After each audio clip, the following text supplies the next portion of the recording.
स्वामी महाराजांना काही नकोय, फक्त तुमची श्रद्धा हवी, तुमची भोळ्यापणाची श्रद्धा. कसले नेम नको, काहीच नको. नेम कडक पाळायचे आणि मनामध्ये जर श्रद्धा नसेल तर तो ब्रह्मांड नाही सुद्धा तुम्हाला पावणार नाही. एक नेम पाळू नका, पण मनापासून स्वामींचं नाव घ्या. तो ब्रह्मांड नाही तुमच्या पाठीशी उभा आहे. तो तुम्हाला कधीच काही कमी पडू देणार नाही. ही शक्ती त्या ब्रह्मांड नायकामध्ये. त्याची सेवा करा.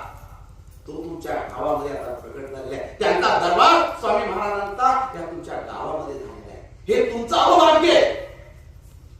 त्यांची सेवा करा, नक्की ते व्यवहार येतील. एवढी कृपा स्वामी महाराजांची होईल. ते कृपा जर करायला लागले ना, कधी त्यांच्या लीला थांबत नसतात. त्यांच्या लीलांना सुरुवात होत असते. धाव पाव स्वामी समर्था, स्वामी समर्था.